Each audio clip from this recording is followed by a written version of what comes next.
Ergenekon'un olmadığı doğru değil. Yani herkes bilir ki böyle bir örgütlenme var.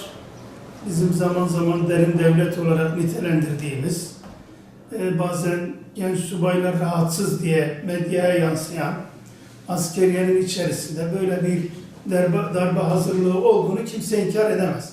Ancak Ergenekon diye ileri sürülen örgütün oluşumundaki usulü bir takım eksiklikler nedeniyle tam olarak ortaya çıkarılmadığını iddia etmiş Yargıtay. Delillerin toplanmasında biraz özen gösterilmemiş, düzgün bir şema ortaya çıkmamış. Fakat kamuoyu vicdanı askeriyenin içerisinde böyle bir örgütlenmenin olduğu yönündedir.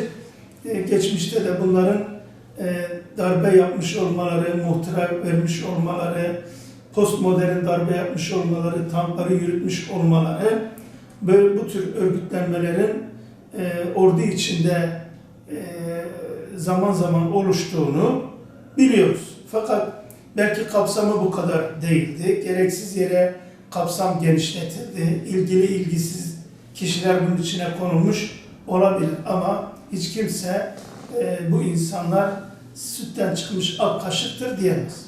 Hükümetin bugün üzerine gittiği, inlerine inmek istediği FETÖ örgütünün aslında başından itibaren masum bir yapı olmadığını düşünüyorum. Yani olmadığını bildiği kanaatindeyim. Ancak bu askeriye içerisindeki vesayet kurumunun, vesayetçilerin veyahut da oradaki güç odaklarının üzerine gitmek için belki de bu örgütün polis ve adliye içindeki birimlerinden istifade etmek istedi. Yani bu benim şahsi görüşüm değil. Toplumda genel böyle bir kanaat var.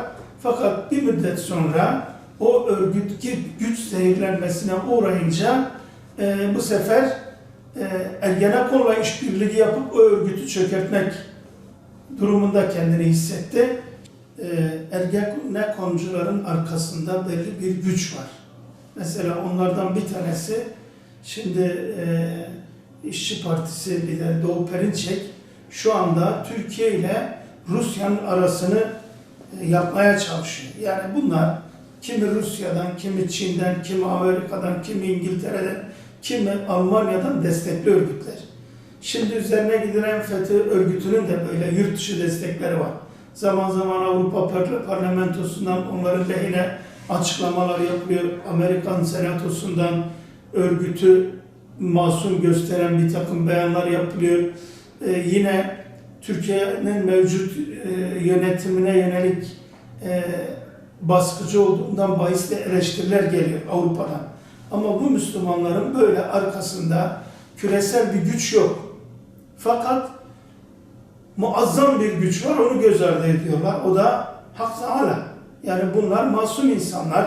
Bunların hepsi kumpaslarıyla gitmiş ve gerçek bir yargılama olduğu zaman bunların azami işledikleri bir cinayet falan olsa bile meşru müdafaa sınırları içerisinde cezasızlıkla neticeleneceği kanaatindeyim. Ama önemli bir kısmının hiç böyle bir şey yok. Tamamen uydurma, fotokopi belgelerle, yırtma yapıştırma belgelerle zindanlara tıkıldığını biliyoruz. Bizim beklentimiz şudur, ben bu haftaki yazımda da bu konuyu gündeme getirdim. Biz Cenab-ı Allah'ın mehil verebileceğine ama ihmal etmeyeceğine inanıyoruz. Onun züntikam Celle Celaluhu sıfatına inanmışız.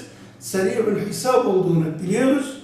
28 Şubat'ta Müslümanlara kan kusturanlar ve arkasından yine mazlumlara kan kusturan FETÖ örgütü 28 Şubatlar şimdi onun hesabını ödüyorlar. Bugün bu cürümlere sessiz kalmak, lakayt kalmak, içeride zindanda olan insanları görmezden gelmek, 14 yıldır bunlarla ilgilenmemek de diğerlerinin suç ortağı gibi olmak anlamına geliyor. Bu gayretullah'a dokunur diyoruz, uyarıyoruz, ikaz ediyoruz.